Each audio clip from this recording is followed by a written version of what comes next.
ദിനം ദിനം വാഴ്ത്തി ഞാൻ പാടും. മനം ദേവനെ തേടും, അനുഗ്രഹം നേടും. ദിനം ദിനം വാഴ്ത്തി ഞാൻ പാടും. ദൈവനാമം വാഴ്ത്തപ്പെടുമാറാകട്ടെ. രൂത്തിന്റെ വിശ്വാസ പ്രഖ്യാപനത്തിലുള്ള കാര്യങ്ങളാണ് 16-17 വാക്യങ്ങളിൽ നാം കാണുന്നത്. അതിൽ ആദ്യത്തേതാണ്, നീ പോകുന്നിടത്ത് ഞാനും പോരും, നീ പാർക്കുന്നിടത്ത് ഞാനും പാർക്കും എന്നുള്ളത്.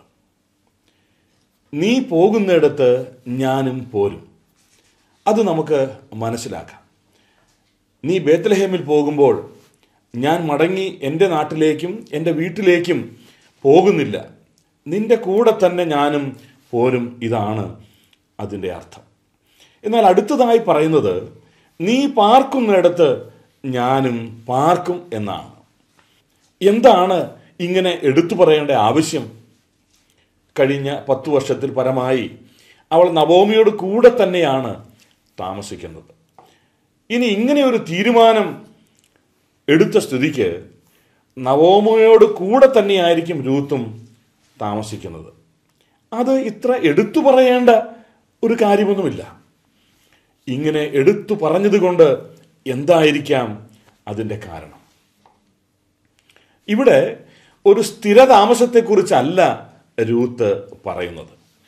ബേത്ലഹേമിൽ എത്തുന്നത് വരെയുള്ള യാത്രക്കിടയിൽ എവിടെയെങ്കിലും രാത്രി തങ്ങേണ്ടി വന്നാൽ അത് വേറെ എവിടെയെങ്കിലുമല്ല, നവോമിയോട് കൂടെ തന്നെയായിരിക്കും എന്നാണ് ഈ പറഞ്ഞതിൻ്റെ അർത്ഥം. ഒരു അന്തി ഉറങ്ങുക അല്ലെങ്കിൽ രാപാർക്കുക എന്ന രീതിയിലാണ് രൂത്ത് ഇത് പറയുന്നത്. ഉൽപ്പത്തി 28-11 വാക്യത്തിൽ, അവൻ ആ സ്ഥലത്ത് എത്തിയപ്പോൾ സൂര്യൻ അസ്തമിക്കൊണ്ട് അവിടെ രാപാർത്തു.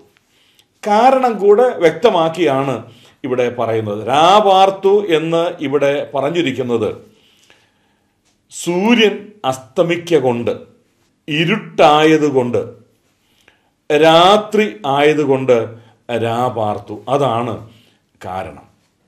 ഇത്രയേ രൂത്തും ഉദ്ദേശിച്ചുള്ളൂ. അപ്പോൾ നവോമി ബേത്ലഹേമിൽ എത്തുന്നതിന് മുൻപ് എവിടെയെങ്കിലുമൊക്കെ ഇടയ്ക്ക് രാത്രി താമസിക്കേണ്ടി വന്നേക്കും എന്ന് മുന്നമേ പറഞ്ഞു കൊടുത്തു കാണും. അതിൻ്റെ ബുദ്ധിമുട്ട്, ആപത്ത്, മറ്റു വഴിയാത്രക്കാരാൽ നേരിടാൻ സാധ്യതയുള്ള അപകടങ്ങൾ, ഇതിനെക്കുറിച്ചൊക്കെ ഒരുപക്ഷെ നവോമി രൂത്തിന് പറഞ്ഞു കൊടുത്തു കാണും. അപ്പോൾ ഇവിടുത്തെ വിഷയം 1-2 രാത്രിയെക്കുറിച്ചാണ്, കുറേ നാളുകൾ താമസിക്കുന്നതിനെ കുറിച്ച് അല്ല.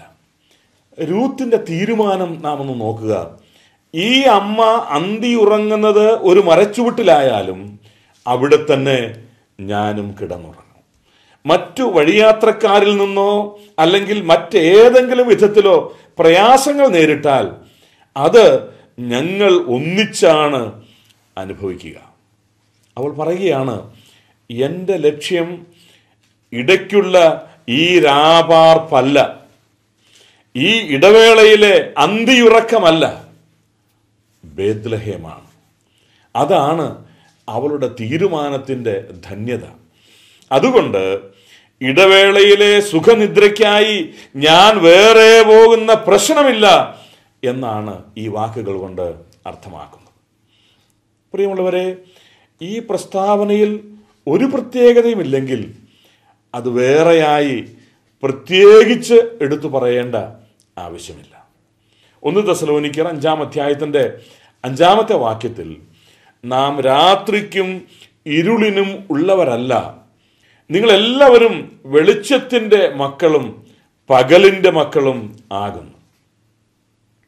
നമ്മുടെ കർത്താവിനെ തള്ളിക്കളഞ്ഞ ഈ ലോകത്തിൽ ഇന്ന് സഭയ്ക്ക് ഇവിടെ നിലനിൽക്കുന്ന ഒരു നഗരമില്ല, ഇവിടെ നിലനിൽക്കുന്ന ഒരു സ്ഥലമില്ല, കർത്താവിനുള്ളതിനേക്കാൾ കൂടുതൽ സ്ഥാനവുമില്ല.